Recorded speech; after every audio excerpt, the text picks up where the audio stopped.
Hi, I'm Antonio Sacre, professional storyteller and children's book author, and I have 5 super secret tips to effective storytelling.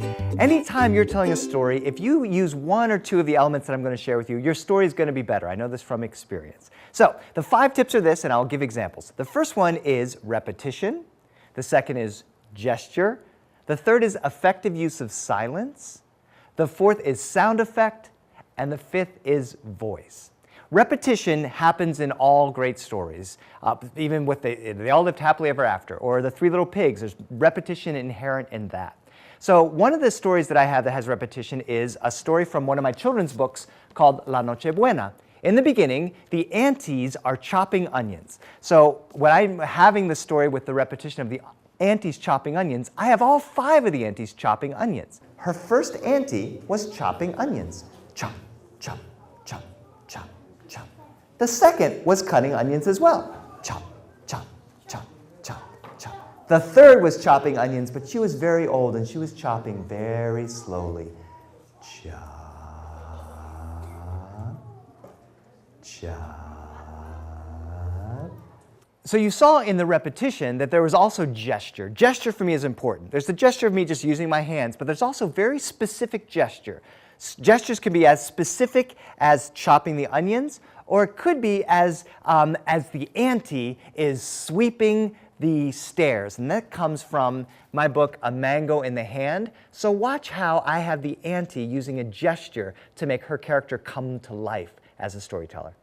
Then he walked past his tia's house. His tia was sweeping. Does anyone have a broom?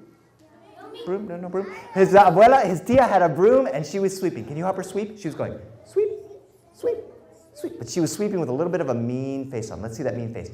Sweep, sweep, sweep. Even meaner.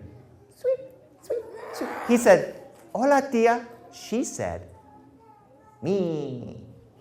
The next super secret tip for storytelling is just use of voice. So you might notice that you can think of different voices that you already can say. My uncle comes from Boston, so I can do a Boston accent really great. My dad comes from Cuba, so I can do a Cuban accent very, very good. So if you have that capability in your family, I would just have those people speaking as the character. So the big bad wolf, whenever I tell the 3 Little Pigs, is always my Uncle Tom saying, and I'll huff, and I'll puff, and I'll blow your house down. Here's another example of how I use specific voice in one of my stories. He walked out of his house. Who's the first house he had to pass by? His uncle. Hola, tío. His uncle said, hola, Francisco. I'm going to pick a mango all by myself. His uncle said, it's so early. Camarón que se duerma, se lo lleva el corriente. If the little shrimp sleeps all day, the current will carry him away. It's good that you're going so early. Thank you, uncle. So the example of voice that we just saw was the character of my uncle in the story, A Mango in the Hand.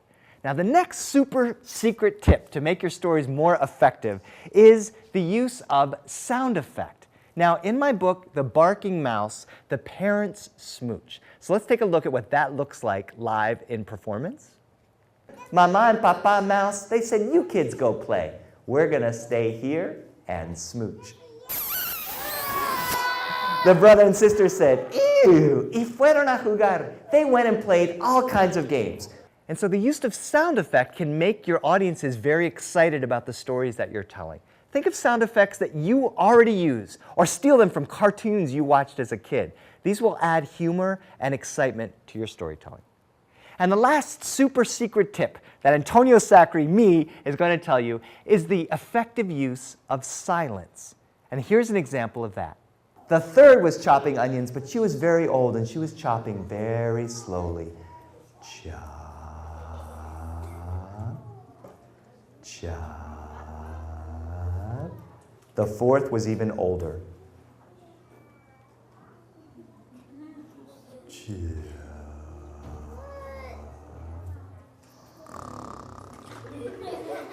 chop.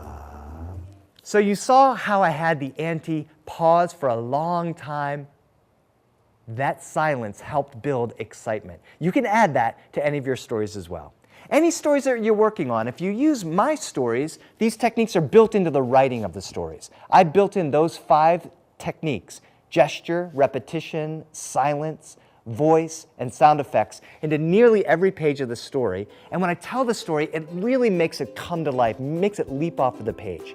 If you're using my books, that's great. Other books, any book that you're reading, find places that you can find some of these techniques, and you'll notice that even in your reading of the story or the retelling of the story is going to come to life, and your audiences, whether it's your kid in the car or your classroom or hundreds of people that you're performing for, might engage a little bit more in those stories. Thank you for listening to Antonio Sacre's Super Secret Tips to Effective Storytelling.